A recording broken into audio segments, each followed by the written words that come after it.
कल और आज के दरमियान हमने वोरेया या वूरेया या उरेया इस मौजूद पे मज़ीद छानबीन की है और राब्ते हैं फ़लस्तीन السلام से भी। عليكم ورحمة الله وبركاته. और जो اليوم أيضا मुताबिक نشرح بعض الكلمات ونبدأ بووريا. खासमी साहिबीन की तलाश فقد में دققنا أمس وسندقق उनकी اليوم हमने أيضا कोशिश मेरे पास في मुकम्मल तफसील كلمة सुनी ووريا أو और ووريا फिर मुज़फ़्फ़र أو अहमद साहब की أوريا، तरफ से भी وفحصنا तफसीली هذا المضمون أكثر وأجرينا खतमात الاتصالات हैं उनके بمختلف मुख्तलिफ العلماء उलमा के هنا साथ। وفي فلسطين أيضا. तो ये बहुत फ़ायदा हो गया है ये जान وهناك के कि قارئ उल्टी مشهور पेश في क्या होती है, باكستان क्या मकसद है। السيد شاكر القاسمي उल्टी पेश والذي يحب تلاوته، मैंने कहा था हज़फ فاستمعنا और إلى उसकी सज़ा أشرطته المتوافرة الكاملة هنا أيضا، मगर वो कहते हैं कि وتلقينا رسالة क्या مفصلة من السيد الحافظ वाव के مظفر أحمد ज़ाहिरी तौर पर أيضا، ना होने के حيث मामले ألقى में الضوء عليها मगर علميا. पढ़ी जाती है। فهكذا استفدنا كثيرا हज़फ وتذكروا से ما هي मुराद الضمة नहीं है कि المقلوبة، वाव की فهي تأتي لإظهار الواو जो المحذوفة، आवाज़ है لكن वो भी الواو गायब हो जाएगी। تحذف كتابة فقط पहले وتقرأ ज़मानों में حتما، जब कुरान करीम लिखा गया فليس المراد من तो उस الحذف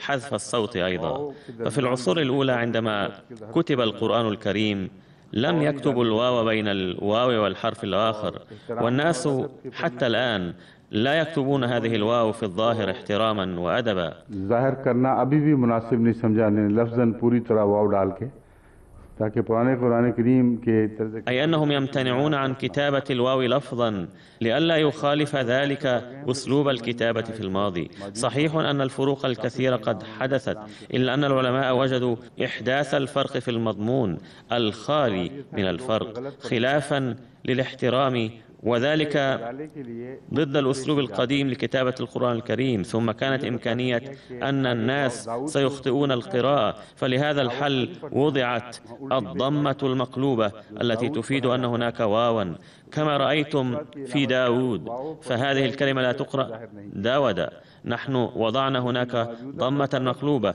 فيقرأ तारीख داود، है فهذه الضمة अरब المقلوبة तराजीम और تفيد وجود الواو الثانية التي हैं يجب वो أن उल्टी पेश डालने تلفظ के बजाय وإن لم उसे تكتب خطية. पसंद करते हैं لكن في तो تاريخ गौर नहीं العرب करते المعاصر لاحظنا في المصاحف المطبوعة في और ये البلاد पता العربية लगे कि इब्तदा أنهم पढ़ते يفضلون वक्त كتابة सौत वाव واو को छोड़कर صغيرة वाव بعد पढ़ते الواو हैं بدلا من الضمة ये المقلوبة، तफसीलें यहाँ मौजूद ليشيروا हैं إلى أن هناك واوا يجب ये है أن تلفظ وإن كانت غير उल्टी موجودة पेश की خطيا. और अब उम्मीद है فهذا هو بحث الضمة जो المقلوبة، बात कीजिए वो وأعتقد أن उल्टी المسألة पेश की اتضحت. रोशनी में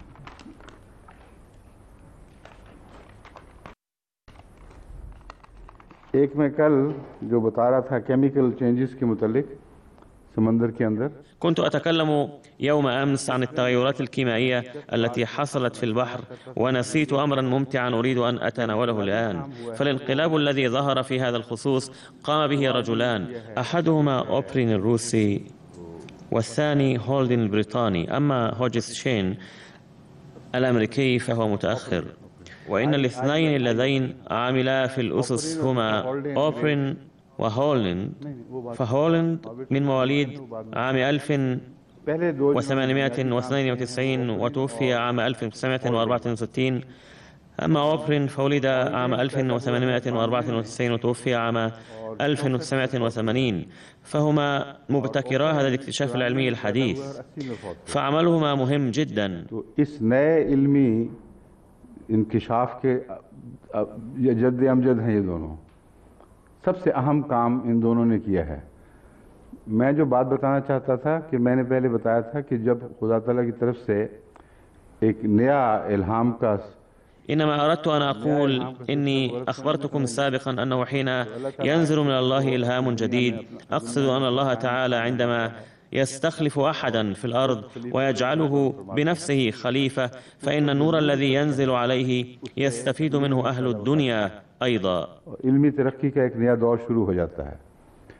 बस हज़रत मसीह मौद अलैहिस्सलाम की पैदाइश से लेकर आपके जमात अहमदिया के क़याम तक जो एक ويبدأ दौर है عهد جديد للتقدم العلمي، فمن زمن ولادة سيدنا المسيح موعود عليه السلام حتى إنشائه الجماعة الإسلامية الأحمدية كثير من العلوم التي تناقش في هذا الزمن ويجري الحديث حولها إما كانت قد بدأت أو كان الناس الذين يحرزون إنجازات في هذا المجال حاليا قد ولدوا. فقد ظهرت في 100 سنة الماضية علوم حديثة كثيرة، وقدمت أفكار جديدة لاختبار العلوم الكثيرة والوصول إلى أعماقها. के लिए उनकी गुना तक पहुंचने के लिए नए जाविये पेश किए गए। और उनके नतीजे में फिर तहकीकात का एक सिलसिला शुरू हो गया। तो जो इनकलाब ونتيجة لذلك بدأت سلسلة جديدة من البحوث. فللبحوث الانقلابية علاقة بالمئة سنة الماضية، ويقدر الناس أن مواصلة هذه البحوث سيستغرق القرن القادم، إذ لا يلوح أي جانب في الظاهر يمكن أن يقدم للعالم انقلابا، فهذا سيتقرر في المستقبل. إلا أنه من المحتم أن جميع الأمور المهمة التي لها علاقة بالإنسان قد أتى عليها مراحل ظهرت فيها انقلابات، وهذه السلسلة مستمرة من ولادة سيدنا المسيح الموعود عليه السلام إلى هذا الزمن. इस तहकीक में मैंने ये भी जिक्र किया था कि उसका जिक्र मिलता है कसरत से। كنت ذكرت في هذا البحث أيضا أننا نجد بكثرة ذكر السيليكون والطين، وأخبرت أيضا أنه لسبب كونهما بكمية ضئيلة في البحر لم يكن ليظهر العمل المتقدم باستمرار. अमल है वो इन कीमिया में जारी नहीं हो सकता। इस सिलसिले में जो तहकीक हुई थी, शायद मैंने जिक्र किया था कि नहीं बताया था। فالبحث الذي حصل في هذا المجال لا أتذكر هل كنت ذكرت لكم عن بيرنل أم لا.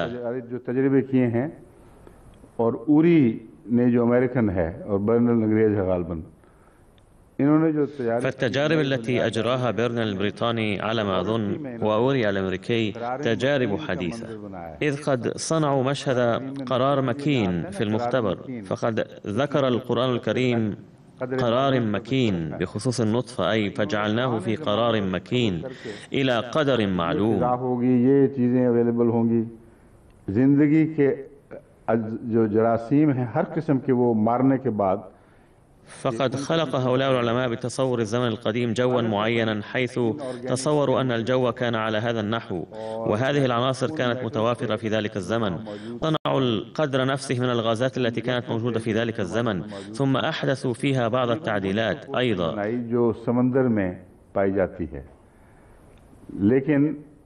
وإن أحد الأمور التي أدركت من خلال ذلك هو أن التغيرات الكيماوية التي بينوها نتيجة الخص المستمر في الأنبوب قد خرج منها 35 حمضا أمينيا أمينو أسيدز كانت مساعدة لصنع لبن الحياة.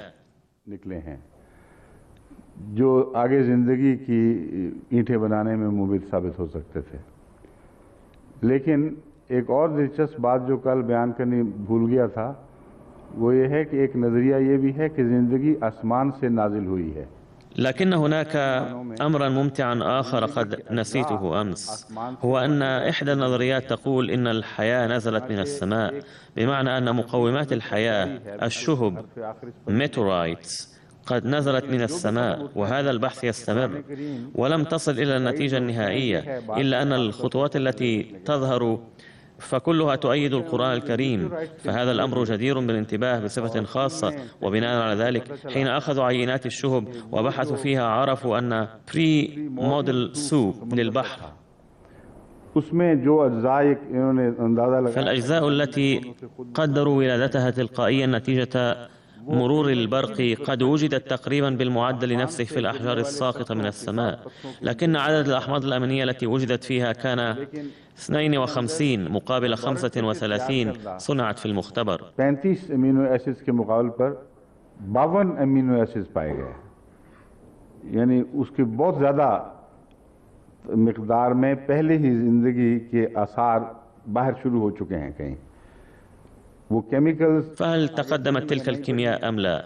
لم يتمكن العلماء بعد من بت هذا الأمر، إلا أنهم يقولون بأن من المحتمل أن تكون المادة قد نزلت من هناك ووجدت في مكان في حالة مركزة. إن هذا البحث الكامل قد تسبب بمناقشة الآية التي أخبرتكم، التي ذكر فيها حمأ مسنون والجان أيضا. अल्लाह ताला फरमाता है वलक़द ख़लक़नल इंसान मिन सलसालिन मिन हमिम मसनून, कल फ़खार की बजाय मिन सलसालिन मिन हमिम मसनून वल जान, حيث يقول الله تعالى ولقد خلقنا الإنسان من صلصال من حمأ مسنون، فاستخدم من صلصال من حمأ مسنون بدلا من كالفخار. आग से जो आग की तुंद हवाएं हैं उनसे पैदा किया है। والجان خلقناه من قبل من نار السموم، أي خلقنا الجن قبل ذلك من نار الرياح اللافحة النارية أو من نار الرياح اللافحة جدا. فنجد في كل هذه البحوث المثارة أن بعض أنواع البكتيريا كانت موجودة قبلها. إن لبنات الحياة التي تتشكل في الDNA تتشكل عندما تصبح الكيمياء معقدة جدا ومتطورة جدا. बहुत ज़्यादा तरक्की याफ्ता सूरत हो जाए जब कीमिया की तब बनती हैं। आगाज़ की बहस सिर्फ हो रही है यहाँ। आगाज़ की बहस में जब هنا نتكلم عن البدء فقط، حيث عثروا في البحوث البدائية عن بعض أنواع البكتيريا التي كانت تكسر الحرارة من النار مباشرة، كانت موجودة سلفا، وأن بري موديل سوب الموجود في البحر لم يكن يتطور ما لم يغلظ، لأن العالم بيرنل الذي ذكرته يقول إن هذه العملية القابلة للعكس ستستمر، وإذا استمرت كانت هناك إمكانية لأن يفلت من اليد ما تم الوصول إليه من قبل، وأن تبدأ بالنشوء الكيمياء من الدرجة الدنيا. ولكن ما دام التكثف أو التخثر ضروريا فقد أخبر الله تعالى عنه بقوله حمأ مسنون. मगर कंसंट्रेशन ज़रूरी है, तो खुदा ताला ने हमें मसनून में कंसंट्रेशन का बता दिया है। أي أن كل ما خلقناه قد خلقناه من المادة المركزة. إذن فالنظرية القائلة بأن البحر يكون قد أخرج ماءه إلى جانب وظل هذا الماء يتبخر، علما أنه إذا تبخر الماء كثر مقدار الكيمياء تدريجيا، وفي هذه الحالة كانت هناك حاجة إلى السيليكون كعامل حفز. खुश्क होते हुए पानी में वो मिकदार बढ़ सकती है। फिर जो कैटालिटिक एजेंट के तौर पर सिलिकॉन की ज़रूरत थी वो भी मौजूद, क्ले भी वहाँ मौजूद। तो जो प्रोसेस हुआ है वो فقد وجد عامل الحفز هذا والفخار أيضا. فهذه العملية تمت في مكان منعزل محفوظ، وهذه صورة النطفة التي رسمها القرآن الكريم وتشبه العملية المذكورة بشدة. يقول الله تعالى بأننا وضعنا سلالة في قرار مكين، أي في مكان منعزل محفوظ ومصون وفي مأمن حيث لم تصله تأثيرات الظروف المحيطة به. जहाँ अमन रहा है, जहाँ और ज़्यादा इर्द गिर्द के हालात के असर नहीं पहुँचते थे, तो वो ज़ाहिर बात है कि वो माँ के पेट की तरफ इशारा है। मगर माँ के पेट में जो कुछ हो रहा है من الواضح أن هذه إشارة إلى بطن الأم، وما يحدث في بطن الأم يحتوي على صور تتكون فيه منذ ملايين السنين ولا تزال تتكون بسرعة هائلة. لذا يتذكر المناسبة صورة صورها الله تعالى هنا، أن نوعا من القرار المكين تيسر أيضا عندما أمر ليخرج ماءه إلى الشواطئ لتكثيف الكيمياء قليلا، فتهيأ له مكان كانت الأشياء الضرورية الأخرى أيضا موجودة هناك، فتم تكثيف المادة الكيماوية هناك. وعندما جف ذلك الطين تحول إلى الفخار، ثم جرت عمليات كيماوية تالية على سطح الفخار. آملوا أن يكون هذا الموضوع قد اكتمل الآن، وإلا فالبحوث في هذا الصدد جارية على أي حال وتؤلف فيها الكتب، ويجب على العلماء أن يتقدموا في هذا المجال بخطوات حثيثة. पूरा तो नहीं, इस पे तो तहकीक जारी, बहुत बहुत किताबें लिखी जा रही हैं। हमारे साइंटिस्ट को चाहिए अब इस मौजू में आगे कदम बढ़ाएं। अलम नखलुकुम मिन माइन महीन, क्या हमने तुम्हें एक हकीर से पानी। ألم نخلقكم من ماء مهين. مهين أي حقير، غير مهم وغير جدير بالذكر. ومهين ممكن أن يراد به الماء الخفيف الذي كان في البحر وكان عديم القيمة. सिग्निफिकेंट था, क्योंकि वाकया यह है कि माँ के पेट में नुत्फा बनने के बाद तो इनसिग्निफिकेंट नहीं रहता, मगर एक पहलू से रहता है। इंसानी आंख उस ज़माने में जो देखती थी उसे हकीर सा जलील सा पानी देखती थी, तो वो दुरुस्त है। فواقع الأمر أن النطفة بعد إلقائها في بطن الأم لا تفقد أهميتها أبدا. فصحيح أن عين المرء المادية كانت تراها ماء مهينا، لكنه إذا نظرنا إلى ذلك الماء بنظرة علمية لما كان ذلك الماء مهينا نتيجة عمليات علمية كثيرة معقدة جدا. فهنا قال الله تعالى ألم نخلقكم من ماء مهين، فلم تذكر هناك النطفة، فإنما وصفها بماء مهين فقط. فجعلناه في قرار مكين إلى قدر معلوم، एक खास कदर मालूम तक जो तकदीर मुकर्रर थी हमने उसको أي وضعناها في مكان محفوظ لمدة معينة. وكلمة قدر تفيد أن المراد منه التغيرات، لأن موضوع القدر يشمل إحداث التغييرات وإعطاءه الخلق الآخر بالقدر. والآية التالية أيضا تشير إلى ذلك. فقدرنا فنعم القادرون، हमने फिर उसको कदर किया फन्नेम القادرون क्या ही हैरत أي فقدرنا فنعم القادرون، أي أننا نحدث كثيرا من التغيرات الغريبة المذهلة. فهذه الآية تطلق على النطفة بمعانيها العامة، وفي موضع آخر توجد آية ذات مضمون مماثل، لكننا لسنا بحاجة إليها هنا، وإنما أريد أن أخبركم أن الإنسان في ذلك الزمن لم يكن يدرك المضمون، لكنه ينطبق على المضمون الذي نبحثه.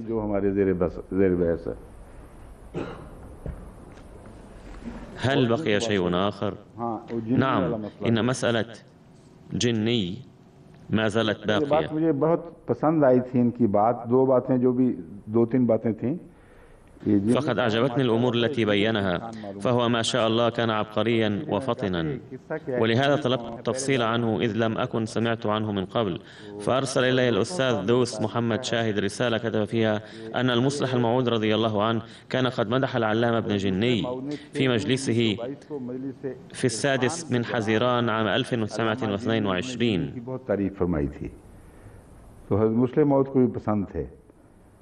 इब्न जिन्नी की किताब खसाइस आपने फरमाया, इब्न जिन्नी की किताब إذن كان حضرته رضي الله عنه هو الآخر معجبا به. इसका नहव से ताल्लुक़ है। खसाइस बड़ी लतीफ़ किताब है और आदाब। فقال إن كتاب الخصائص وهو كتاب نحو لطيف جدا، وهو كتاب عظيم ورائع من آداب اللغة العربية، ومؤلفه خدم اللغة العربية والدين كثيرا. तो ये तो हैं अल्लामा इब्न जिन्नी, लेकिन जिन का नहीं पता लगा कि कहाँ से आया हो। فهذا هو العلامة ابن جني، لكنه لم يذكر عن كنيته ابن جني، فما هو جني وما معناه؟ فالبحث الذي قام به السكرتير الشخصي الأستاذ منير أحمد جويد يفيد أن جني اسم مدينة، وكانت هذه المدينة عاصمة السنغال يوم كانت مالي والسنغال بلدا موحدا. और जिन्नी उस जमाने में उनका दाल खुलाफा था, दाल हुकूमत भाई। वहाँ से इनका ख्याल है कि हो सकता है जिन्नी से ये, चूंकि इनके मुतल्लिक आता है इनके वालिद गुलाम थे।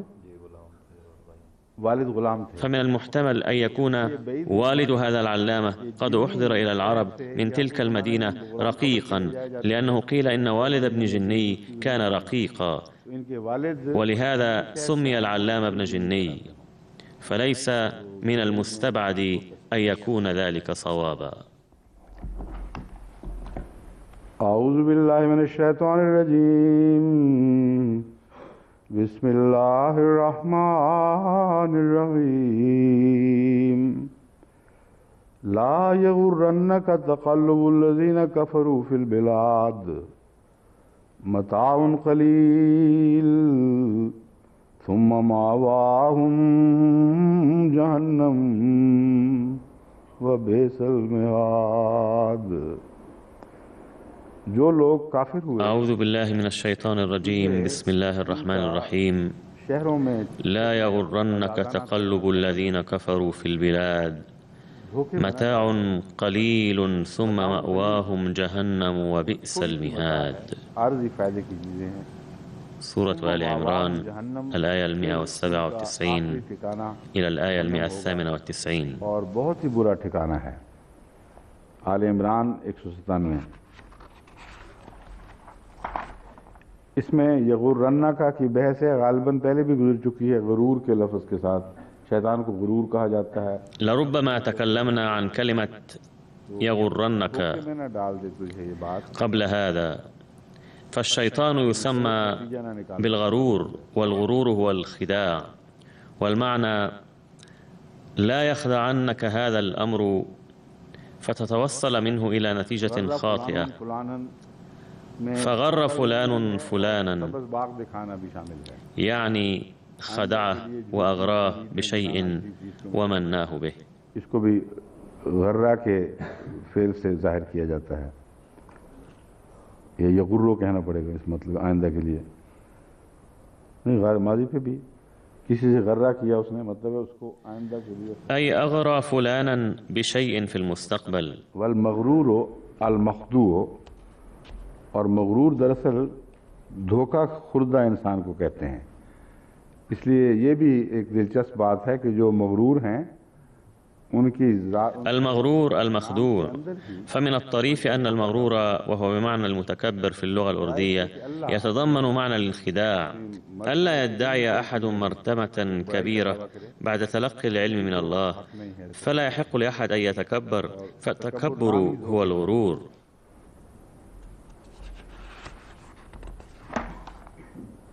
तक़ल्लुब क़ल्ब الشيء तसरीफ़ुहु व सर्फ़ुहु अन वजहिन इला वजह। تقلب قلب الشيء صرفه إلى وجه، والتقلب التبدل من شيء إلى شيء. एक सूरत से दूसरी सूरत में तब्दील होना, इसको तक़ल्लुब कहते हैं।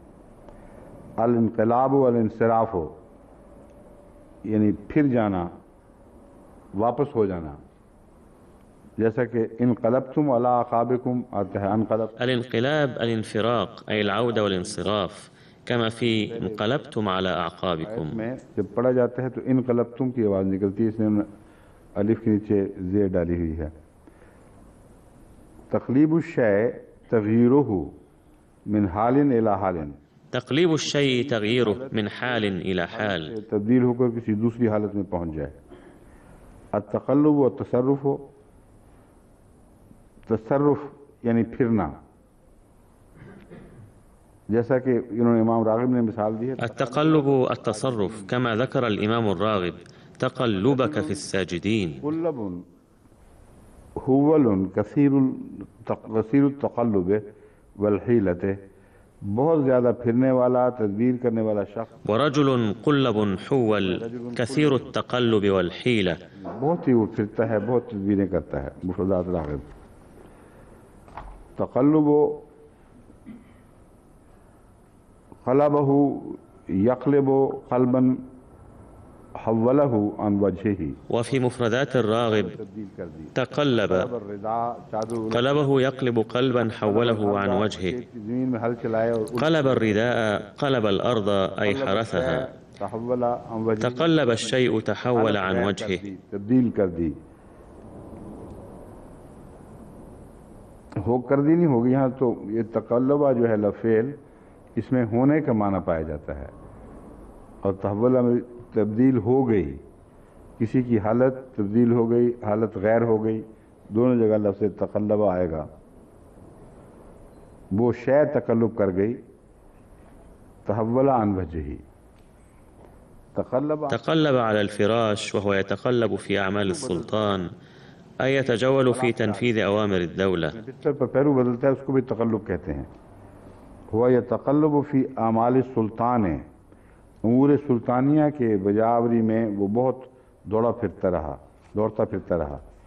क़लब अल्लाह फ़ुलान इलैहि तवफ़्फ़ाहु, क़लबा जब कहा जाता है قلب الله فلانا إليه توفاه، तो मुराद है उसको वफ़ात दे दी।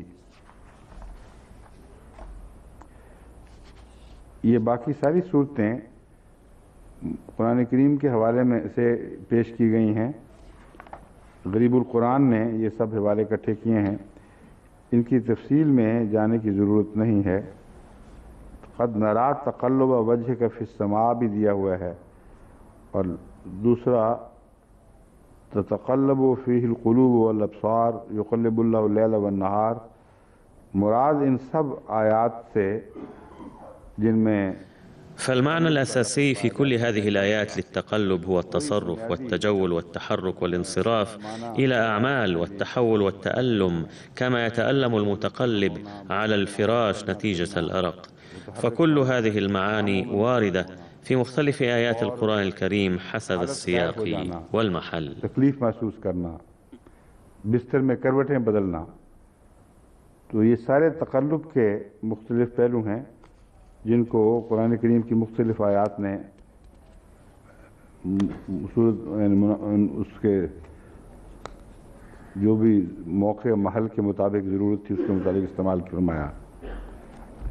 अलमता व अलमनफ़ात हो, अलमता असल में मनफ़त को कहते हैं, मगर ऐसा फ़ायदा المتاع المنفعة रोज़मर्रा की لكن مؤقتا، فالأشياء التي يتمتع بها الإنسان في الحياة اليومية تسمى متاعا. मगर सोना चांदी वगैरह को मता नहीं कहा जाता। أما الذهب والفضة فلا ينطبق عليهما اسم المتاع.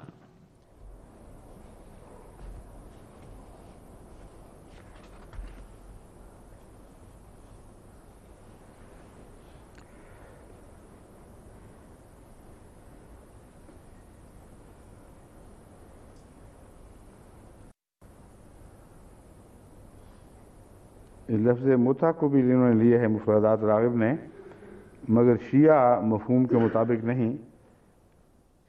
وقد أورد الإمام الراغب كلمة المتعة أيضا، لكن ليست بمفهوم الشيعة، وإنما فسر كلمة المتعة فقال: فالمتاع والمتعة ما يعطى للمطلقة لتنتفع به مدة عدتها.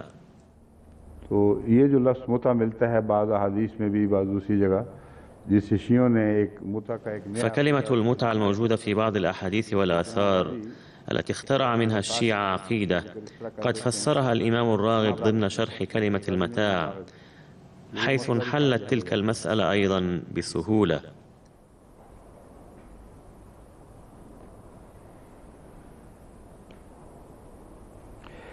साथ ये भी कहते हैं कि ऐसे निकाह فقد بين هذه المسألة من دون أن يذكر الشيعة صراحة، فقد قال: ومتعة النكاح युशारतुल मिरता बिमालिम मालूमिन योतीहा इला अजलिन मालूमिन फैज़न क़ज़ल अजलो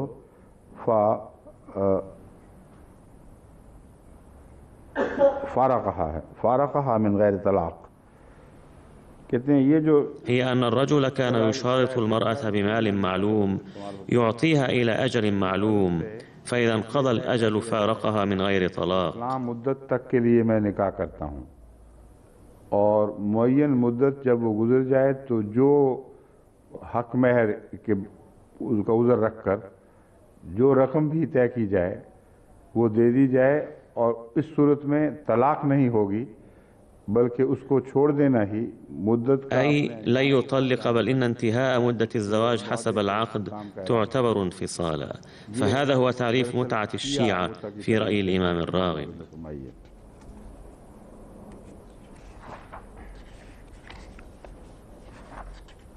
अलमिहाद अलमहदो उस चीज़ को कहते हैं जो बच्चे के लिए तैयार की जाती है। المهاد المهد ما يهيأ للطفل، كما ورد في القرآن الكريم: في المهد وكهلا، وفي المهد صبيا. والمهد والمهاد المكان الممهد الموطأ كما في القرآن الكريم: जाला लकुमुल अर्दा महदा फरमाया है। महत्तु लका हैतुहु वसवैतुहु, ومهدت له هيأت له وسويت، ومهدت له تمهيدا أي سويته، ويقال امتهد السنام. तैयार किया। इम्तहद सनामो, अगर कुहान बराबर हो जाए तो उसके लिए अरब कहते हैं। तफसीरी अब ये जो बहस है इसमें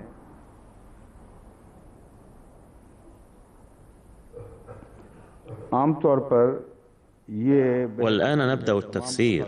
فقد أثير البحث في جميع التفاسير تقريبا حول من هم هؤلاء المعنيون هنا، هل هم كفار أم مشركون؟ बहुत से मुफस्सिरीन यहूद का जिक्र करते हैं मुअय्यन तौर पे, कहते हैं यहूद माल दौलत वाले थे और खुले बंदों। فقد ذكر عدد من المفسرين صراحة أن المراد منهم هنا اليهود، فيقولون إن اليهود كانوا أثرياء وكانوا يتجولون علنا وبحرية، والآيات تعني ألا يؤلمنكم أيها المؤمنون تجوالهم على هذا النحو بحرية. وبعضهم قالوا إن كفار مكة كانوا تجارا وكانوا يتاجرون بحرية كاملة، والمسلمون كانوا يتأذون من أن هؤلاء هؤلاء أعداء الدين وأعداء الله، ومع ذلك تتسنى لهم فرص التجارة بحرية فينتفعون منها. فقد قصد الله تعالى في هذه الآية إزالة هذا الأذى وإماطة اللسام عن حقيقة ترفهم ورغدهم الظاهر. तफसीर कबीर राज़ी में लिखा है ला यगुर्रन्नका में मुखातब कौन है। وقد ورد في التفسير الكبير من هو المخاطب في قوله لا يغرنك، ففيه قولان. الأول وهو مهم جدا أنه الرسول صلى الله عليه وسلم، ولكن المراد هو الأمة، وبعضهم قالوا والله ما غروا نبي الله صلى الله عليه وسلم حتى قبضه الله. कतई तौर पर तारीख से साबित है कि आपको कभी धोखा नहीं दिया गया। وهذا ثابت تاريخيا. में अल्लाह ताला ये क्यों फरमा रहा है कि तुझे धोखा न दे दे। तो अक्सर मुफस्सिरीन ने जिनमें इमाम राज़ी भी शामिल हैं। وهنا ينشأ التساؤل لماذا وجه الخطاب إلى النبي صلى الله عليه وسلم؟ قال معظم المفسرين ومنهم الرازي يوجه الخطاب في كثير من الأحيان إلى النبي ويكون المراد منه الأمة فتعلم الأمة وتحذر، وإنما وجه الخطاب إلى النبي صلى الله عليه وسلم لأن الوحي ينزل عليه وهو أول مخاطب فيه.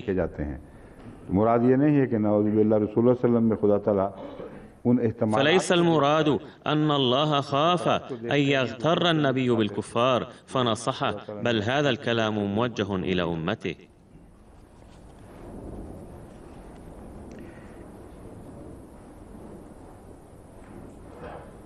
एक मौक़िफ़ इमाम राज़ी ने ये बयान किया है कि क़तादा कहते हैं कि दरअसल रसूलुल्लाह सल्लल्लाहु अलैहि वसल्लम इसलिए धोखे से बचे थे। ثم نقل الرازي قول قتادة أن رسول الله صلى الله عليه وسلم لم يغتر بالكفار لأن الآيات كانت تنزل بكثرة تحذره منهم. forewarned forearmed वो मज़मून कहते हैं सादिक आता था कि चूँकि पहले तंबीह मौजूद थी इसलिए आप उसके खिलाफ मुसल्लत थे। فكان صلى الله عليه وسلم حذرا منهم ومستعدا ضدهم دوما، والدليل عليه هو قوله تعالى ولولا ثبتناك لقد كدت تركن إليهم شيئا قليلا कि अगर हम ولولا أن ثبتناك لقد كدت تركن إليهم شيئا قليلا. وفي رأيي لا يجوز الاحتجاج بهذه الآية على عدم اغترار النبي صلى الله عليه وسلم بالكفار، أي كأن الله كان ينبه النبي صلى الله عليه وسلم عند كل مناسبة من أن يغتر بالكفار فلم يغتر بهم، لا، لأن الله تعالى يقول هنا ثبتناك. मेरे नज़दीक दुरुस्त नहीं है क्योंकि सब्बत नाम है वो आसमान से जो सबात कदम उतरता है. وليس التثبيت تحذيرا، إنما معناه اليقين والقوة التي تنزل من السماء وتقوي القلب وتثبت المرء على الإيمان بقوة. तो वहाँ वार्निंग्स की बहस है, उसकी तायद में ये आयत पेश करना दुरुस्त नहीं है. हज़रत सल्लल्लाहु अलैहि वसल्लम के लिए فموضوع عدم اغترار النبي صلى الله عليه وسلم بالكفار لا علاقة له بالتثبيت، بل هو يتعلق بالتحذير، فلا يصح تقديم هذه الآية دليلا على عدم اغتراره صلى الله عليه وسلم بهم، لأنها تتحدث عن التثبيت لا عن الاغترار. और धोखे के नतीजे में फिर बाद में कदम डगमगाते हैं और इंसान लग़ज़िश खाता है.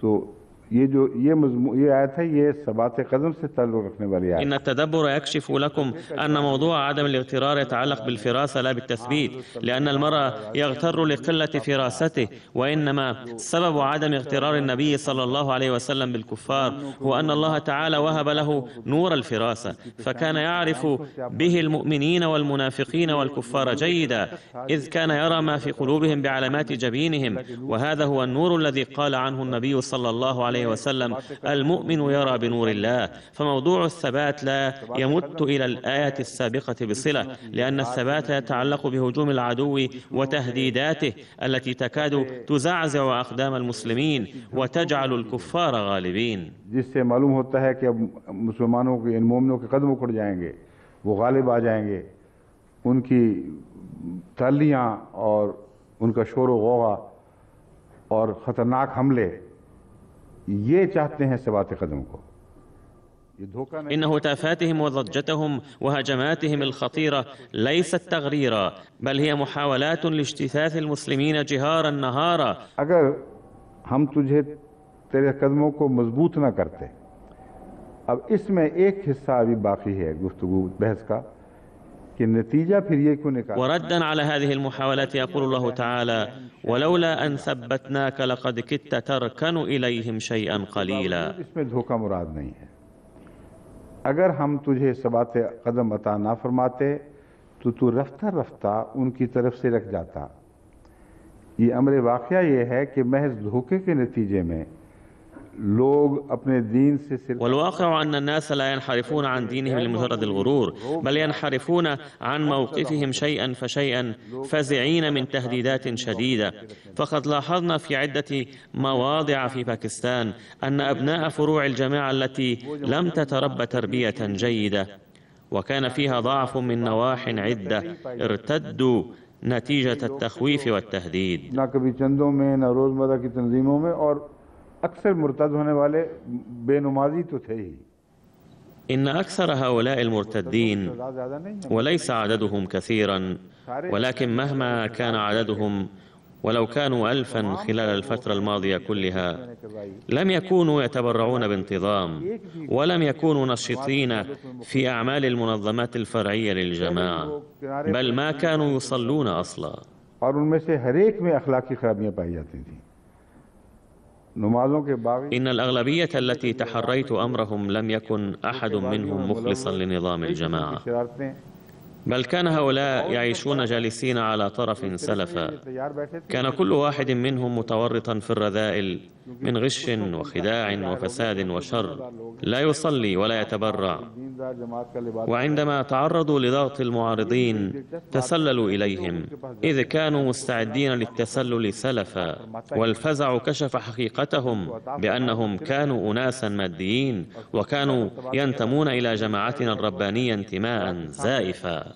فالطريف في الأمر أنه لا يرتد منا ولا يلحق بهم إلا أولئك الذين لم يمنحهم الله الثبات في الواقع. أما الذين يثبتهم الله فمن المحال أن يتسللوا ويركنوا إلى معارضينا، وإن أكثر الناس تثبيتا من عند الله من يعيش واضعا في الاعتبار أنه أمام الله تعالى. فالثبات الذي تمتع به رسول الله صلى الله عليه وسلم إنما كان ببركة حضوره عند الله ليل نهار. فمن الطبيعي أنه إذا كان الإنسان متأكدا كل حين وآن من أن القوي القادر حليفه وكفيله فلا يبقى أي احتمال لركونه. فلا يعني هنا أيضا أن نوعا من الهزة والاضطراب كان يصيب حضرته صلى الله عليه وسلم عند تعرضه لظروف قاسية جدا فكان تعالى يثبته. لا، بل إن النبي صلى الله عليه وسلم كان يتمتع بثبات دائم مستمر طول الحياة، وهذا لا يتأتى إلا بفضل من الله. لهذا فإن هذه الآية لا تؤيد موضوع إفساد الناس ودينهم خداعا وغرورا أو لإلحاق الضرر. فالآية لا يغرنك تقلب الذين كفروا في البلاد هي موضوع آخر تماما. فلا تتعلق الآية بذلك الخداع ولا بهذا الخداع الذي نتكلم عنه، ولا بالرعب ولا بتغيير الإيمان غرورا، وإنما هي تتعلق بموضوع أن هؤلاء الكفار الذين يتمتعون برغد الحياة ويتجولون في البلاد متنعمين بحرية لا تظن من تجوالهم أحرارا بأن عاقبتهم حسنة وأنهم يستفيدون ويتمتعون. صحيح أن المخاطب هنا أيضا النبي صلى الله عليه وسلم، والمراد أفراد الأمة. بعض الناس يقولون: ما الذي اكتسبناه وما الذي ضرهم؟ لاحظوا كيف يتجولون في البلاد بحرية متناهية فلم ينزل عليهم عذاب، أما نحن فقذفنا إلى جانب مضروبين. فهذه الأصوات تصدر أحيانا من قبل بعض ضعاف الإيمان بعد الابتلاء. فجوابهم أن علاقة هذه الآية ليست بذلك الزمن فقط، لأن سياق الآية يتنبأ بمستقبل مشرق للإسلام ويسلط الضوء على التقدم العظيم في المستقبل. रोशनी डाल रहा है। बस इसके दो बतन, वही दो बतन जो मैं पहले बयान कर रहा हूँ, पेश नज़र रखकर अगर इसकी तशरीह فإذا فسرت الآية نظرا إلى بطنيها اللذين تكلمت عنهما فيكون المعنى أن هؤلاء يعيشون بحرية متمتعين بنعم مادية كثيرة رغم كفرهم، فلا يغرنكم وضعهم هذا.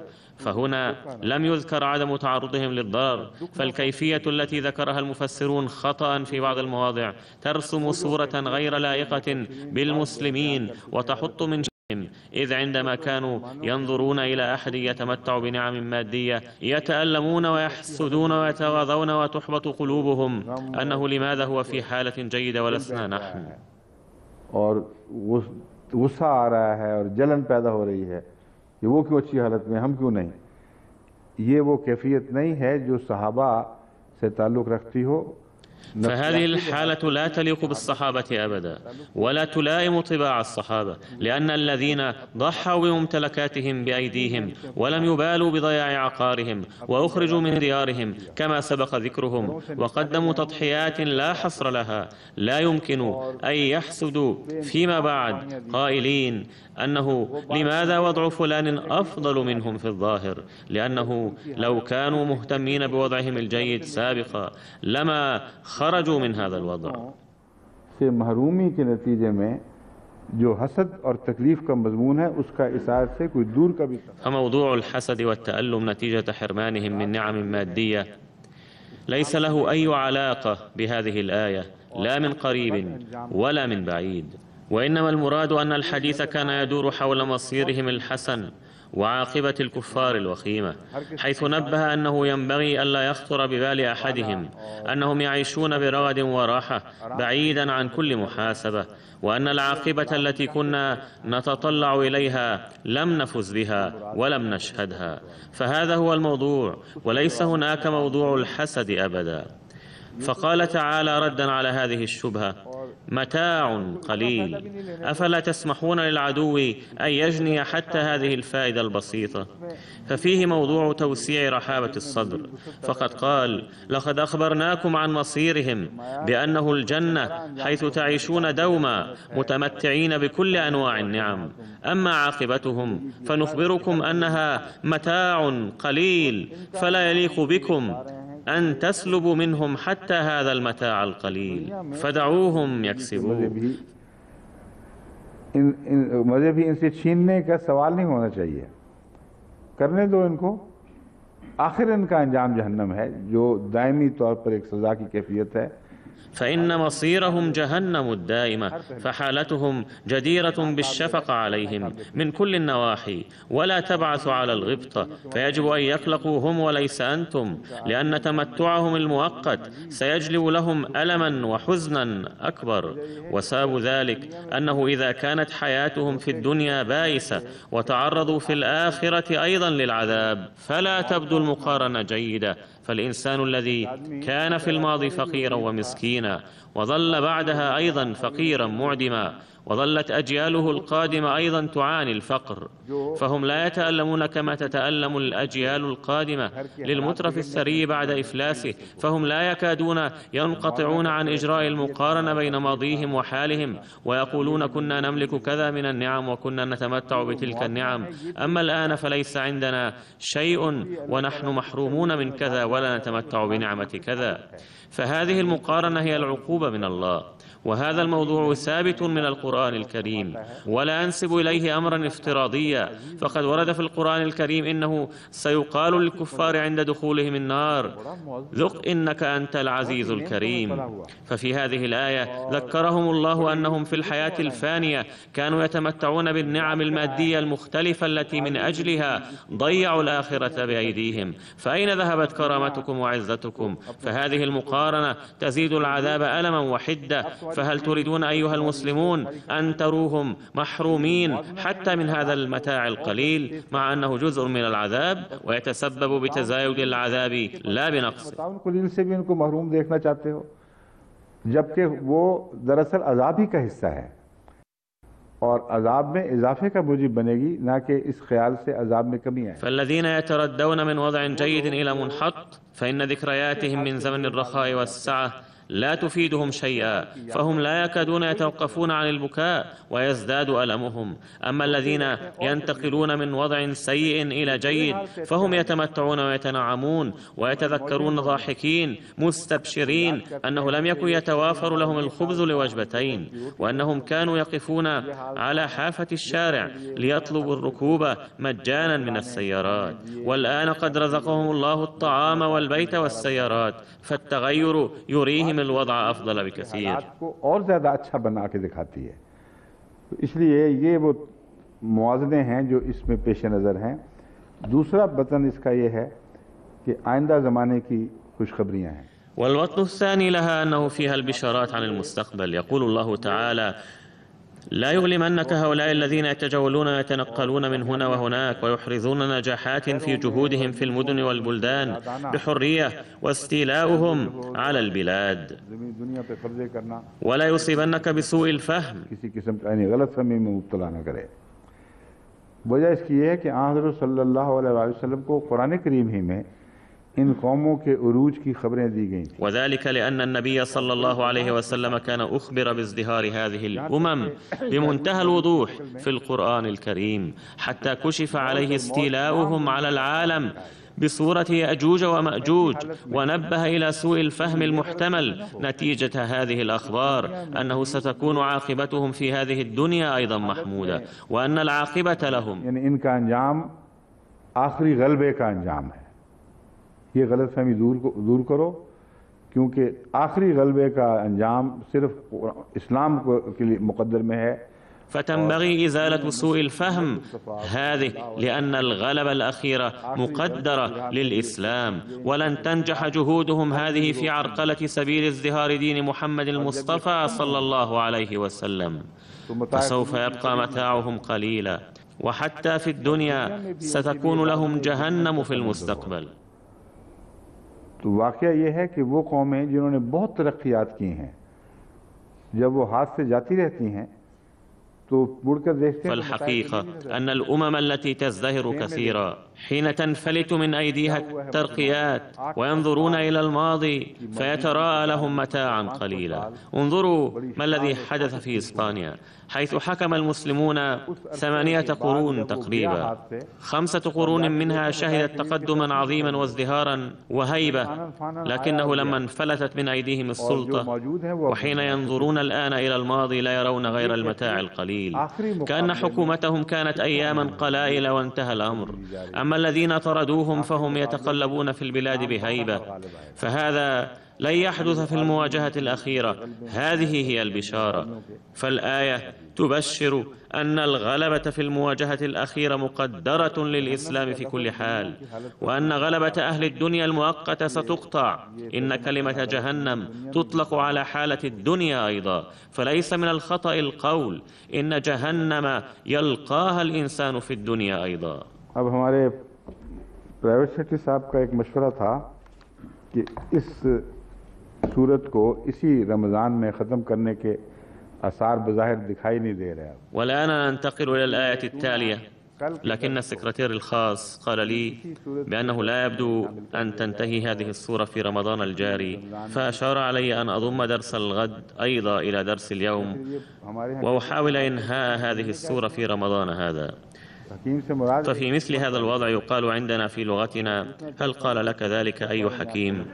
فأسأله: هل قال له الحكيم بأنه يجب إنهاء هذه السورة في رمضان الجاري حتما؟ कोई तो बड़ी प्यारी सूरत है, चलने दें जितना चलती है, या हमारी सूरत तो चलती रहेगी, हमारी कोशिश जितना इसका साथ दे सकती है हमें चलते रहना चाहिए। فهذه السورة جميلة جدا، فدعها تستمر. فيجب ألا نغير درس الغد، لأن الآيات المتبقية لن تنتهي غدا، فسوف نستمر في بيان تفسيرها في العام القادم أيضا بإذن الله، فنرجو منه تعالى خيرا. इस आयत की तिलावत तो नहीं की मैंने सर। औज़ु बिल्लाहि मिनश्शैतानिर रजीम, बिस्मिल्लाहिर रहमानिर रहीम। ताबूस की दोबारा ज़रूरत तो नहीं होती, मगर वफ़ा चूँकि पड़ जाता है इसलिए हर्ज भी कोई नहीं।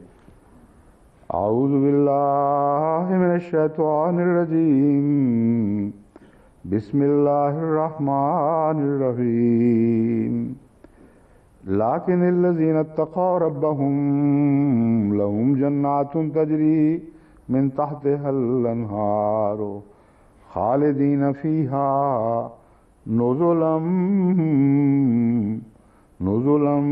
من عند الله وما عند الله خیر للابرار.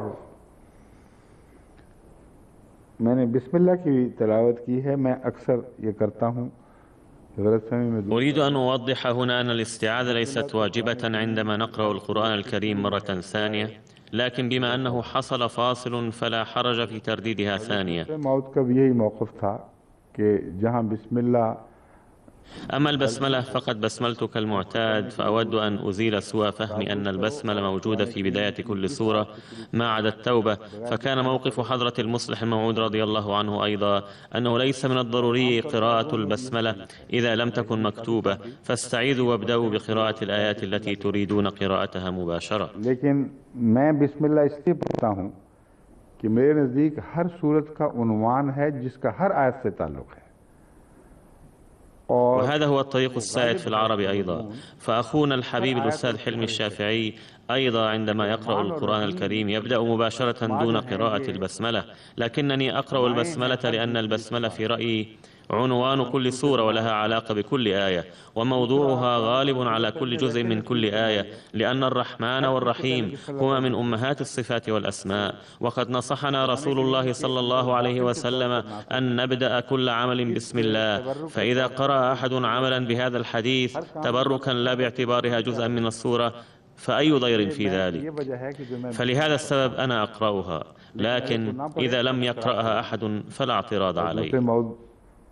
كان المصلح الموعود رضي الله عنه حسب ما أتذكر يقرأها أحيانا، لكن سنته المستمرة لاحقا وما هو ثابت في السن المتأخرة أنه لم يكن يقرأها في التلاوة العادية للقرآن الكريم، أي إذا لم تكن هناك البسملة مكتوبة في البداية. لكن الذين اتقوا ربهم لهم جنات تجري من تحتها الأنهار. لكن الذين اتقوا ربهم لهم جنات تجري من تحتها الأنهار، أي تجري خلالها الأنهار، فليس المراد من تحتها أن المياه تجري في باطن الأرض لأنه خطير، لهذا أترجمها خلالها. باغों के नीचे तो अंडरग्राउंड पानी मुराद नहीं है क्योंकि ये खतरनाक चीज़ है. मैं इसलिए इसका तर्जुमा ذلك لأن منسوب المياه الجوفية إذا ارتفع فهي تأكل جذور الأشجار، لهذا إذا قلنا إن هذه الجنات تجري تحتها الأنهار مباشرة فهذا خطير جدا، إذ بذلك تنهار الجنات كلها. إذن فالأنهار تجري خلال الجنات، وليس المراد من هذه الأنهار المياه الجوفية. तो सारी जन्नात उजड़ जाएंगी, इसलिए जन्नात के दामन में नहरें बहती हैं और सब सॉइल वाटर मुराद नहीं है. तो ऐसे बागात हैं जिनके दामन में हमेशा नहरें बहती हैं. खालिदीन फीहा, वो भी उसमें हमेशा रहेंगे. नुज़ुलम मिन इंदिल्लाह, سيعيش أهل الجنة فيها إلى الأبد نزلا من عند الله، أي هي ضيافة ربانية، وإنما عند الله للأبرار رائع جدا. अल्लाह खैरुल लिल अबरार, और अल्लाह के पास जो कुछ भी है वो अबरार के लिए बहुत अच्छी चीज़ है. इसमें जो लुगत की बहस उठाई गई है, पहले लफ्ज़ नुज़ुल है. هنا أود أن أتكلم أولا عن نزل. يقول الإمام الراغب النزول في الأصل هو انحطاط من علو. हैं कि नुज़ूल दरअसल तो बुलंदी से किसी चीज़ के उतरने को कहते हैं. जैसे नज़ला अन दाब्बतिही, सवारी से भी कोई उतरे तो उसे कहते हैं. يقال نزل عن دابته، والنزل ما يعد للنازل من الزاد. मा युअद्दु लिल नाज़िल मिन अज़्ज़ाद, लेकिन नुज़ुल उस أي أن النزل هو الضيافة. ज़ात को यानी उस खातिर मज़ारात को कहते हैं जो मेहमान के सामने पेश की जाए.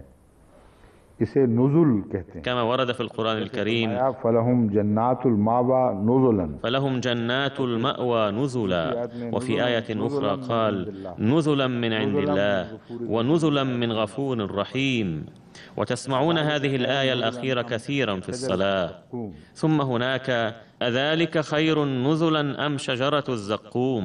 नुजुल क्यों इसे कहा है? जो पेश किया जाता है उसे नुजुल। فلماذا يسمى ما يقدم بالنزل؟ فالحكمة فيه حسب رأيي أنه إكرام الضيف، فلا يقدم له شيء حال كونه عاليا، بل ينزل ويقدم له من تحت، لأنه إذا قدم له معلقا عاليا يسبب له الاحتقار والإساءة، أي أن الذي يكرم ينحني شخصيا ويقدم الضيافة للضيف إكراما له، فهذا لا يعني أن ذلك الشيء ينزل من فوق. करने वाला है वो झुकता है, गोया के वो उसके सामने एक चीज उतार कर फिर नीचे से पेश करता है, ये मुराद है, ऊपर से उतरती नहीं है उसके लिए। ये मफहूम इसलिए मुनासिब है कि कुरान करीम में जब अल्लाह ताला फरमाते हैं नुज़ुलम मिन गफूरिर रहीम, فحين يقول الله تعالى نزلا من غفور رحيم، فكلمة نزل تشمل الإكرام، ومعلوم أن الله فوق كل واحد وأعلى درجة من كل واحد وأكبر وأعظم من كل شيء، فهو عندما يكرم أحدا من الخلق ويقدم الضيافة للذين هم أدنى منه درجة بكثير، مثلما يتنازل المضيف عن مقامه إكراما للضيف راكعا. उसके तर्ज़ अमल की तरफ इशारा है जो मेज़बान है, वो उतरता है अपने मनसब से। فأرى أن في هذه الآية إشارة إلى هذا الإكرام، فالمضيف يرى أن الضيف إذا تقبل الضيافة فهو إكرام له، فكل هذه المعاني تكمن في كلمة نزلا، وهي لا تحط من شأن الله تعالى ولا تسيء إليه، لأننا نجد أن الله يميل لقبول توبة عباده وينزل كما جاء في الحديث القدسي أنا عند ظن عبدي بي का मज़मून ये साफ बता रहा है कि खुदा ताला खुद अपने बंदों के लिए उतरता है। लैलतुल क़द्र में खुदा का नीचे उतर आना ये उसकी أنا عند ظن عبدي بي، فهو ينزل من أجل عباده، فنزوله ليلة القدر في رمضان معروف مشهور، فهذا لا يسيء إليه بل يزيده شأنا وعظمة، فمهما نزل أحد لإكرام الضيف نتيجة أخلاقه الحسنة واعتنى به كأنه محترم جدا، فهذا لا يسيء إلى هذا المضيف المكرم. मैं समझता हूँ रसूल वो जो मुहावरा है ना मेहमान का की खिदमत, अगर ऊपर से उतारना मुराद होती है तो उसके मुंह पे मारने वाली बात है। मेज़बान के एटीट्यूड की तरफ इशारा ज़्यादा है, वो इस तरह पेश करता है जैसे वो झुक गया है, और यही नज़र आता है मेहमान नवाजी में, उसकी जान यही है। नज़ील मेहमान को भी कहते हैं, उतरने वाले को, तो इस पहलू से एक ज़ाहिरी माना भी बन जाता है कि नज़ील के पास सामने जो पेश। ففي رأيي في نزلا أشير إلى سلوك المضيف كأنه ركع ونزل إكراما لضيفه، وفيه مغزى الضيافة، فالنزيل هو الضيف، فالذي ينزل هو الضيف للطعام، فالذي يقدم للنزيل من طعام يسمى نزلا، وهذا ملخص ما ورد في تاج العروس.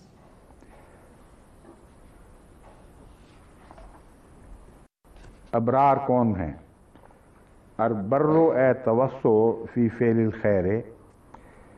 हज़रत इमाम राग़िब ने इस बहस में ये बात उठाई है कि दरअसल बर खुश्की को कहते हैं, समंदर के मुकाबले पर खुश्की।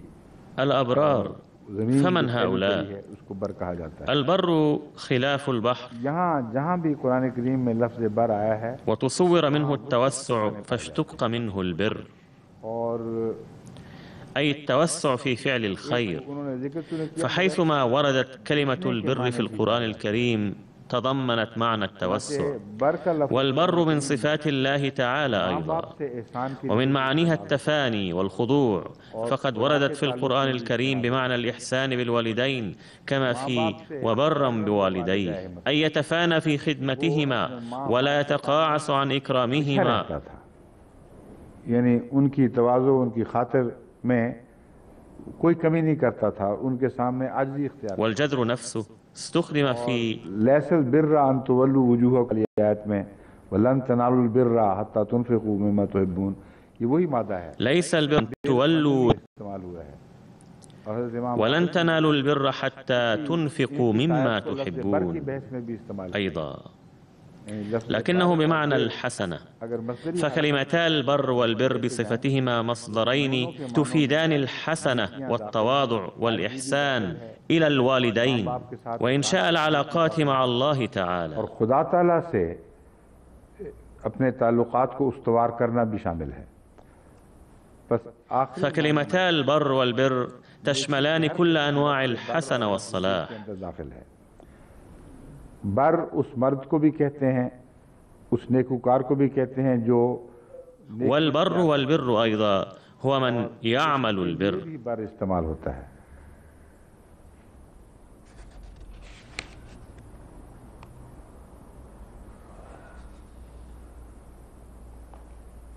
ताजुल उरूस में है कि इसके माने दरअसल वुसअत के हैं, वुसअत वाले मफहूम की وفي تاج العروس أن المعنى الأصلي له التوسع، وبهذا المفهوم سميت الأرض أيضا برا، كما اشتهرت بمعنى الشفقة والإحسان وصلة الرحم أيضا.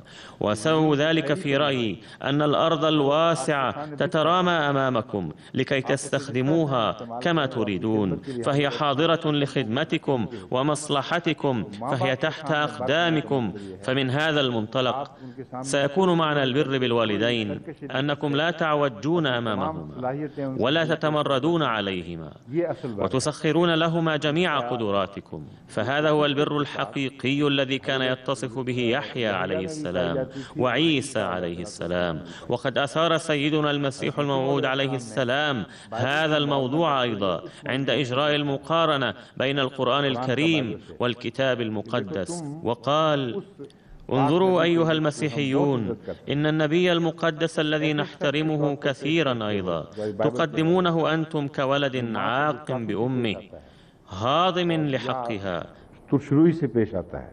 بينما يقول القرآن الكريم بحقه وبرا بوالدتي. वालिदैया लफ्ज़ क्या है? बर्रम, हाँ ये ठीक है, वालिदैन नहीं थे वहाँ, वालिदती है।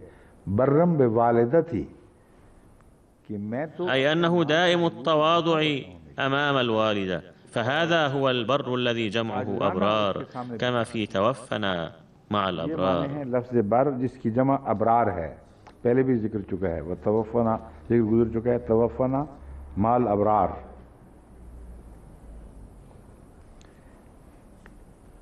इमाम तफसीर इब्न कसीर में इब्न कसीर कहते हैं कि बर से मुराद يقول ابن كثير في تفسيره إن البر هو كثير البر لدرجة لا يصدر منه أدنى ضرر. जिससे अदना सा भी ज़रर किसी को ना पहुँचे, वो बर है, और अबरार उसकी जमा है।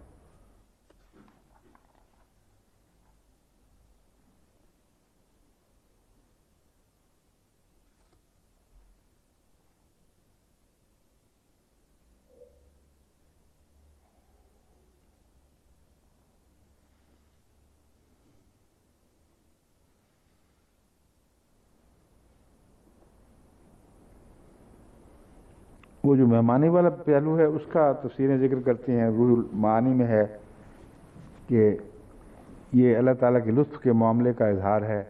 أما النزل فقد ورد في تفسير روح المعاني أنه تعبير عن إكرام الله لأهل الجنة. महसूस से रवायत है कि किसी भी नफ्स के लिए खावन एक فعن ابن مسعود رضي الله عنه أن كل نفس ذائقة الموت سواء أكانت سيئة أم صالحة، فإذا كانت صالحة فلها الخير، فقد قال الله تعالى: وما عند الله خير للأبرار.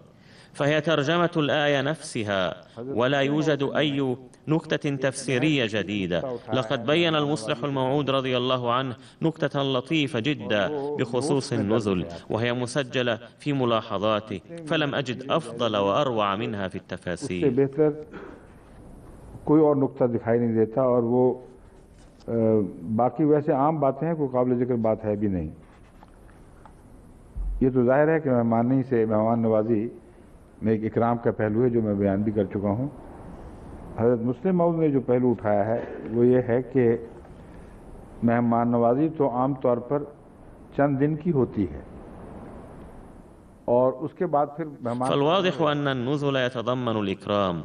أما النكتة التي أثارها المصلح الموعود رضي الله عنه فهي أن الضيافة عادة ما تكون لعدد من الأيام، وإذا أقام الضيوف مدة أطول لا يعتبرون ضيوفا ولا يستمر إكرامهم. أما في الجنة فهناك بشارة بأن الضيافة والإكرام فيها لن ينقطعا، فلن يدوم اللطف والإكرام لمدة قصيرة، بل سيستمر الإكرام إلى الأبد. فهذه النكتة لطيفة ورائعة استنتجها حضرته من كلمة نزلا.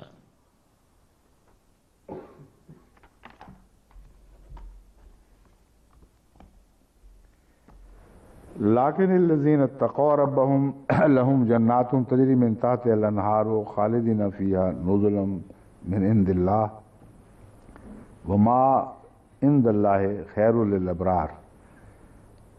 उन लोगों के तकाबुल में जो इनका सलूक जिनसे खुदा ताला فهؤلاء सलूक का जिक्र مقابل أهل النار الذين ورد بحقهم مأواهم جهنم وبئس المهاد. علاقة هذه الآية بالآخرة بينة واضحة ودائمة، لكنني حين أقرأها كبشارات في الدنيا أستنتج منها أن غلبة الإسلام ستكون دائمة، حيث لن يفوز بالغلبة أي دين أو أمة بعد الإسلام. والذين يفسدون من المسلمين، ومن المؤكد أنهم سيفسدون حتما أخيرا، فسوف يصدر منهم الفساد منتمين إلى هذا الدين في حالة الغلبة. ولمعاقبتهم لن تستولي عليهم أية أمة أجنبية، بل سوف يطوي الله صفهم. فالنبوءات الواردة في القرآن الكريم تفسرها الأحاديث. और जो लोग बिगड़ेंगे, अगर बिगड़ेंगे और लाज़िमन हर एक ने बिगड़ना है बिलाखिर, तो वो इसी दीन के अंदर इस गलबे की हालत में बिगड़ेंगे, लेकिन उनकी सज़ा के तौर पर भी कोई और कौम उन पर गालिब नहीं आएगी, बल्कि खुदा उनकी फिर सफ लपेट देगा। ونجد في الأحاديث قطعا أن المسلمين إذا أحرزوا غلبة مرة فسوف يقيمون للأبد في تلك الجنات، إلا أن يقرر الله طي صفوفهم وإفناءهم، فسيكون معنى الأبد في هذه الدنيا محدودا، ويجب أن تضعوا هذا الفرق في الحسبان، إذ تعني الأبد في الآخرة الخلود وعدم الانقطاع، أما في هذا العالم فمعنى الأبد إلى يوم القيامة. उखरवी जन्नत में अब्द का माना हमेशगी है और दुनियावी जन्नत में अब से मुराद इस मालूम वक्त में जिसे हम ज़माना कहते हैं, उस ज़माने में क़यामत तक के लिए। فالأبد لا يعني أن الذين سيفسدون من المسلمين في الزمن الأخير هم أيضا مبشرون بالجنة في الآخرة، وإنما المراد أن غلبة الإسلام إذا تحققت مرة في الزمن الأخير فسوف تحيط بالأزمنة كلها ولن يحدث فيها أي تغيير. فأنا أرى هذا حتميا كأني أراه يحدث أمام عيني، فلا مجال لي أن أشك فيه. فإذا تحققت الغلبة للإسلام مرة فستبقى الجهود الداخلية، حيث ينحصر الحديث في المحافظة على التقوى وتحسين الأوضاع الأخلاقية. إلى أي مدى ننجح في الجهاد الداخلي؟ अपने तकवा को संभालने की बातें होंगी सारी, किस हद तक हम अंदरूनी जहाद में कामयाब होते हैं, फिर तमाम तर तवज्जुहात इन अमूर की तरफ मौजूद। بعدها يجب أن نبذل جميع الجهود في هذه الأمور، ولهذا ألفت انتباهكم مرارا وتكرارا إلى أن تسعوا جاهدين لإيصال اتباعكم النبي صلى الله عليه وسلم إلى الدرجة الكاملة قدر المستطاع، فاحصين سلوككم بوضعه في قوالب أخلاق النبي صلى الله عليه وسلم مرارا، واختباره ومقارنته بصفاته الحسنة. उस वक्त तक वो दर्जा कामिल तक पहुंच जाए। और ये जो सिलसिला है ये फिर खुद अपने अंदर अब्दियत का एक माने रखता है, क्योंकि वो लोग जो रसूल अकरम सल्लल्लाहु अलैहि वसल्लम। وهذه السلسلة تتسم بالأبدية، وذلك لأن الذين تزينوا بأخلاق النبي صلى الله عليه وسلم فهم يتمتعون بنوع من الأبدية، فهم إلى الموت لا ينحرفون عنها. ولقد بين سيدنا المسيح الموعود عليه السلام هذا الموضوع فقال: إن روح القدس أي جبريل إذا اتصل بأحد فلا يفارق. या रूहुल कुदस चूँकि वहाँ जिब्राइल के मानों में आता है, उसका जिक्र मुज़क्कर में होना चाहिए, तानीस की बजाय तज़कीर में होना चाहिए। فالفكرة القائلة بأن روح القدس حل اليوم بأحد وانصرف عنه في اليوم التالي زائفة، والإنسان في هذا الزمن لا يفوز بمعية روح القدس إلا بالاتباع الكامل لرسول الله صلى الله عليه وسلم. हर दर्जे का अलग रूहुल कुदस है। रूहुल कुदस हर चीज़ के मुताबिक तमस्सुल इख्तियार करता है। فروح القدس ينزل حسب الدرجات، فجبريل يتمثل لكل شيء بحسبه، فليس المراد أن جبريل ينزل على سائر الناس كما نزل على النبي صلى الله عليه وسلم، لا، فهو لم ينزل بذلك الشأن على أحد قبله ولن ينزل به بعده، لأن كل إنسان يعامل حسب سعته ودرجته. ने अपने वजूद को कामिल तौर पर मिटा के अपना बर्तन अपने वजूद से खाली कर लिया, इसलिए हज़रत मोहम्मद रसूलुल्लाह सल्लल्लाहु अलैहि वसल्लम के फैज़ से जिब्राइल अगर करीब तरीन शान से किसी पर ज़ाहिर हुआ है। فبما أن سيدنا المسيح الموعود عليه السلام قد أفنى نفسه نهائيا وأفرغ إناء نفسه من وجوده، فإذا كان جبريل نزل على أحد بشأن أقرب إلى النبي صلى الله عليه وسلم فهو سيدنا المسيح الموعود عليه السلام، فلا إمكانية للتساوي، إذ لا يمكن أن يستفيد المفيض والمستفيض بحال من الأحوال، أي لا يستوي الفائز بالفيوض والمكسب للفيوض أبدا. وقد قال النبي صلى الله عليه وسلم: اليد العليا خير من اليد السفلى. وحين نقول إن المسيح الموعود عليه السلام قد بلغ قريبا جدا من النبي صلى الله عليه وسلم نتيجة اتباعه الكامل له، وأصبح مرآة نظيفة مصقولة عكست صورة النبي صلى الله عليه وسلم، فهي ليست إساءة إلى النبي صلى الله عليه وسلم والعياذ بالله، فمستحيل أن نسيء إلى النبي صلى الله عليه وسلم بهذا المعنى شوقا لرفع مكانة المسيح الموعود عليه السلام، لا، بل الموضوع ضد ذلك تماما. فالموضوع أن أي إنسان لا يمكن أن ينال أي فيض من النبي صلى الله عليه وسلم ما لم ينظف ويصقل مرآة قلبه. ثم لاحظوا قمة هذا الفيض أن الذي أفنى نفسه نهائيا وتخلى عنها وصقل وجلى مرآة قلبه وشففها، بدأت صورة النبي صلى الله عليه وسلم تنعكس فيها، فالمحسن ينعكس في المرآة، فنفسه وعكسه لا يستويان، لأنه إذا ولى المحسن وجهه فسيختفي العكس، وإذا دام فبسبب المحسن فقط. وبهذا الموضوع تبين لي معنى الأبدية التي سيتمتع بها الإنسان بعد الموت، فهي ليست أبديته الشخصية، لأن حائز الأبدية الحقيقية هو الله تعالى وحده، فما دام وجه الله تعالى إليهم تنعكس فيهم صفاته، والأبدية واحدة منها وليست مجموعة الصفات كلها. فسوف أتناول هذا الموضوع في وقت آخر في المستقبل.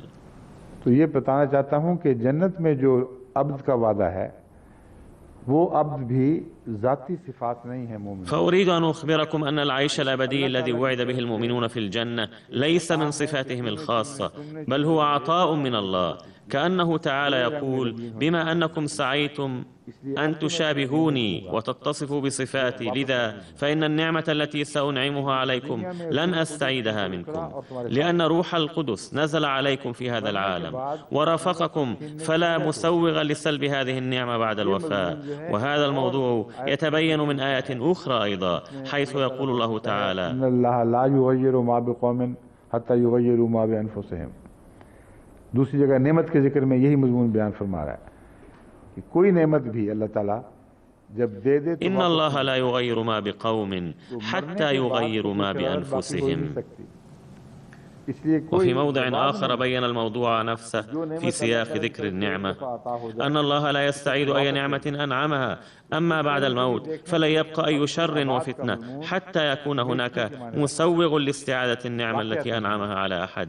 فإذا نظرنا من هذه الناحية تبين لنا موضوع الأبدية كاملا، وإذا نظرنا من ناحية أخرى وجدنا أنهم سلموا أنفسهم كليا لله وصاروا مرآة له، ومن صفات الله الأبدية أيضا. ومن هذه الناحية هناك موضوع الأبدية، وما عند الله خير للأبرار. فهذه الآية لم تذكر الأبدية، لكن كلمة خالدين في الجزئية السابقة تعني الأبدية. فألفت أنظاركم إلى أن الخلود نسبي وأبدي أيضا، فهو نسبي في هذا العالم وأبدي بعد الموت. ثم هذه النسبية على الصعيد الفردي والقومي أيضا في هذا العالم. فعلى الصعيد الفردي حينما يكون الإنسان لله كليا وبصفة دائمة توهب له الأبدية، فهو ينتقل إلى عالم البقاء في هذه الدنيا. और एक दफ़ा मैंने अपने एक रोया बताया था जिसमें हज़रत मौली गुलाम रसूल साहब राजे को मैं गुलाम रसूल बकापुरी कहता हूँ. لقد قصصت عليكم رؤياي التي رأيت فيها حضرة المولوي غلام رسول الراجيكي رضي الله عنه، لكنني سميته في الرؤيا غلام رسول البقاء بوري. وتذكر أني لم أكن لأسميه بغير هذا الاسم، فهذا الاسم فقط جرى على لساني في الرؤيا. فهذه الرؤيا عظيمة جدا ومفصلة على موضوع التوحيد، وبعد الاستيقاظ حين تدبرتها تبين لي أكثر أن كلمة البقاء بوري نبهت إليها لأن هذا الرجل كان قد وصل إلى عالم البقاء في حياته. فالذين يحرزون البقاء في حياتهم فإن فوزهم بالجنات الأبدية محتم وقطعي لدرجة لا إمكانية فيها للتغيير فيه. यहाँ आके दवाम पा जाए, क़यामत मरने के बाद उसे छीनने का कोई जवाब ही नहीं रहता. فالنعمة التي دامت هنا ليس هناك مسوغ لزوالها بعد الوفاة، لأن ذلك ينافي صفة الله الكريم. فالمراد من خالدين فيها الحسنات التي يداوم عليها الإنسان طول الحياة، فهي تكسبه الجنة الخالدة، لكنها قابلة للازدياد. ولذلك يقول الله تعالى: وما عند الله خير للأبرار. जो अल्लाह के पास और भी हैं कुछ चीजें. أي هناك أشياء طيبة أخرى عند الله، وعندما سينالها الأبرار يدركونها، فالنعم لن تستعاد ولا يصيبها التردي أو التخلف، بل سوف تستمر وتزداد، بل سوف توهب لهم بعض النعم الخفية الأخرى أيضا. قرة عين वाली आयत जो है वो निकालें, उख्फिया लहुम, उसमें भी यही इशारा है अबरार वाला. في آية فلا تعلم نفس ما أخفي لهم من قرة أعين أيضا جاء الموضوع نفسه، أي سينال أهل الجنة نعما هي مخفية على الصالحين في هذا العالم ولم تخطر على قلب أحدهم. هنا ينشأ التساؤل أنه إذا استمرت حسنات الدنيا في الآخرة كما هي بعينها فما هو الإخفاء؟ فجوابه أن الإخفاء في نتائجها اللطيفة الدقيقة التي يتمتعون بها في صورة الثواب، وسوف تتدفق تلك النتائج باستمرار ولن يحدث الملل. और वो फूटते चले जाएंगे और उसके नतीजे में उनको बोरियत नहीं हो सकती, वरना बोरियत का मजमून दाखिल हो जाता है. इस बात पर अगर गौर करें, कई लोग कहते हैं, कई हमारे शुअरा ने भी इस बात पर تدبروا هذا الموضوع. فقد تكلم بعض الناس والشعراء حول هذا الموضوع كنكتة، لكن ذلك لا يجوز، إذ قالوا إن الجنة التي يتوافر فيها العسل واللبن والخمر ولحم الطير كل حين وآن سنملها بتناولها دوما وستكون مصيبة، وما فائدة هذه الجنة؟ الله تعالى ये बता रहा है, فالله تعالى يقول: فلا تعلم نفس ما أخفي لهم من قرة أعين جزاء بما كانوا يعملون, कि कोई जान इसका तसव्वुर भी नहीं कर सकती कि आंखों की क्या-क्या. فلا تعلم نفس ما أخفي لهم من قرة أعين جزاء بما كانوا يعملون. فالجنة خالدة لكنها لن تدوم على حالة واحدة، بل يتجلى الله عليهم بشأن جديد كل فترة. فسوف تتجدد الأوضاع في الجنة، وكل حالة ستبدو أكثر لطفا وروعة من سابقتها، فهذا يستمر إلى الأبد. أما جهنم فعلى الضد من ذلك ليست أبدية، فما معنى خالدين فيها؟ فقد تناولت هذا الموضوع مرة وسلطت عليه الضوء، لكن الآن لم يبق وقت لبيان هذا الموضوع على حدة. أواجه الآن مشكلة أنه بقيت دقائق قليلة، وإذا بدأت الآية التالية فلن أتمكن من إنهائها، والموضوع الذي كان في بالي قد بينته لكم، فهذه هي الأمور التي كنت أريد بيانها أمامكم. لهذا أرى أننا إذا أنهينا الدرس اليوم بضع دقائق قبل الوقت فلا بأس. هل بقي شيء؟ تذكرت شيئا كنت نسيته. ونفخ في الصور فصعق من في السماوات ومن في الأرض إلا من شاء الله. سورة الزمر الآية 69. ये जिक्र मिलता है सवाए उसके जिसे खुदा जिससे इस्तिस्ना का सलूक फरमाए।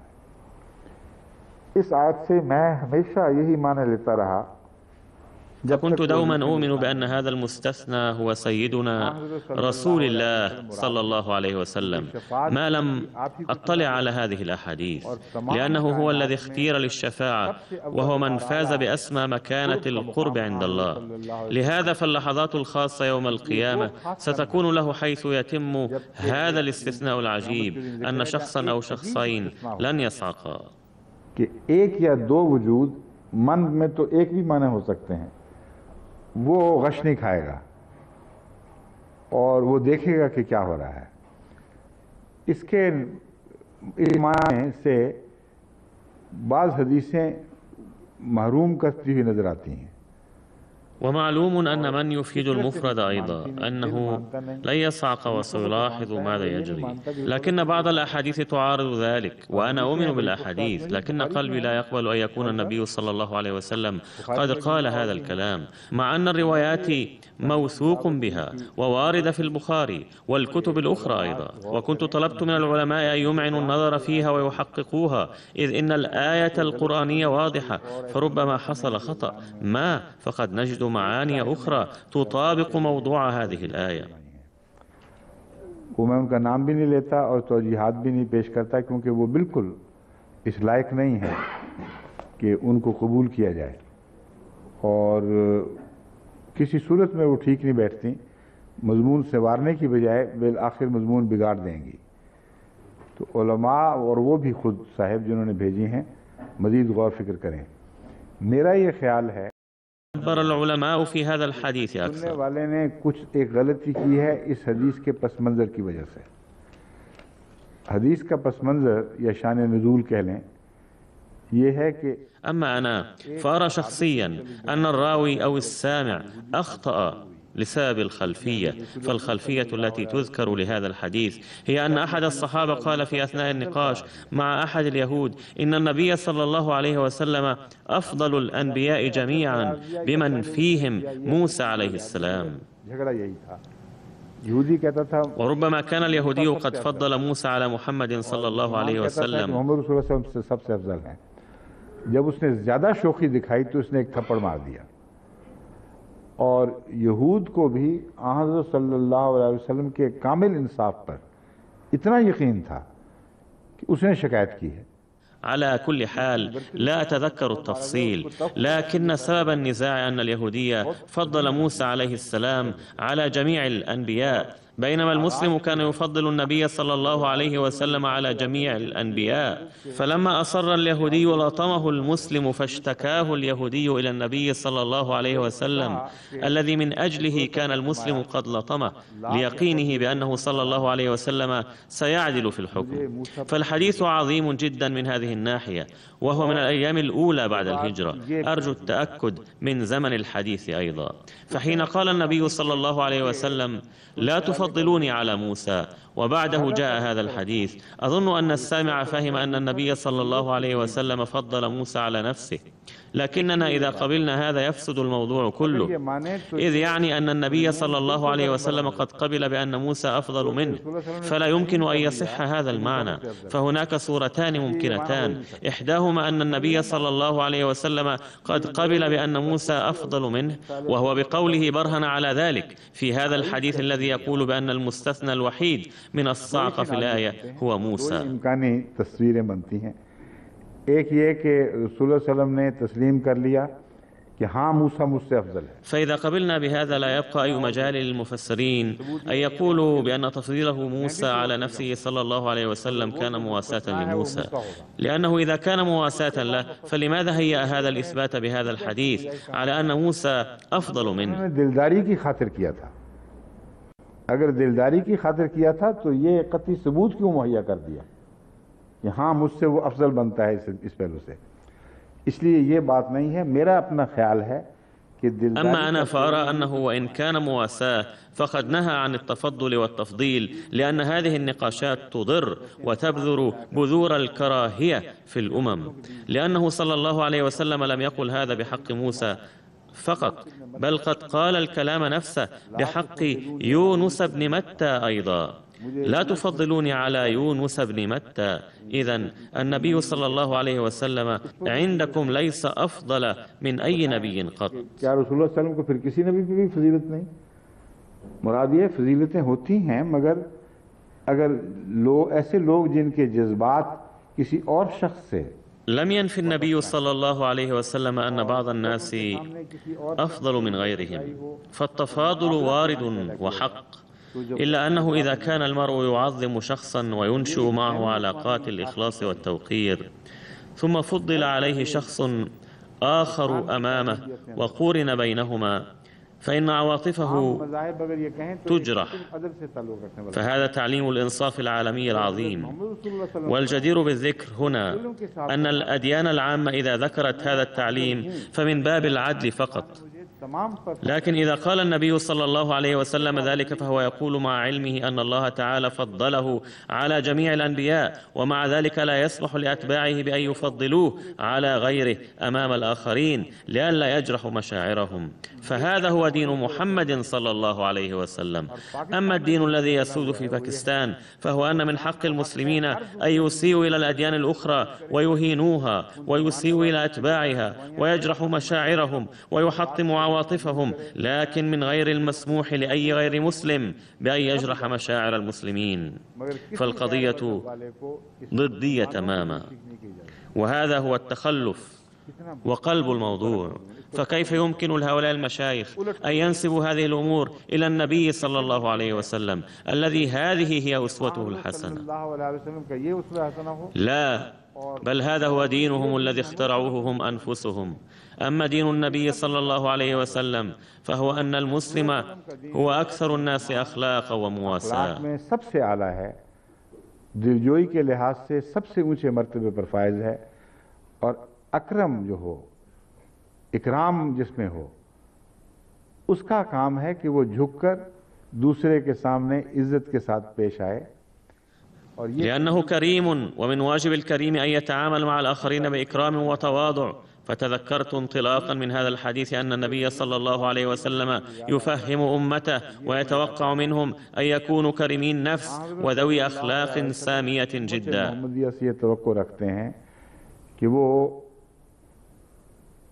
करीमुल नफ्स हो, करीमुल खुल्क हो, नहायत ही आला दर्जे के अखलाक हों, दूसरों की दिलदारियां, حيث ينبغي أن يواسوا الآخرين ويصبروا على اضطهادهم ويسجلوا نماذج الصبر، فهذا هو مدعاة للشرف. أما إذا قالوا بأنهم لن يصبروا حتى على شيء بسيط ضدهم وسوف يرشقون الآخرين بالأحجار ولن يسمحوا لهم بالمقاومة، فهذه من الأخلاق المنحطة السفلية ولا يمكن أن تنسب إلى الإسلام أبدا.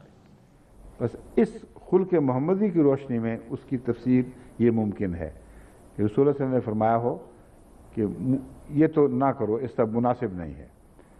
बाकी उसकी दिलदारी ففي ضوء هذا الخلق المحمدي يمكن أن نفسر هذا الحديث أن النبي صلى الله عليه وسلم نهى عن جرح المشاعر وقال مواساة لهم: كم كان نبيكم موسى عظيما فقد رأيته يفيق أولا.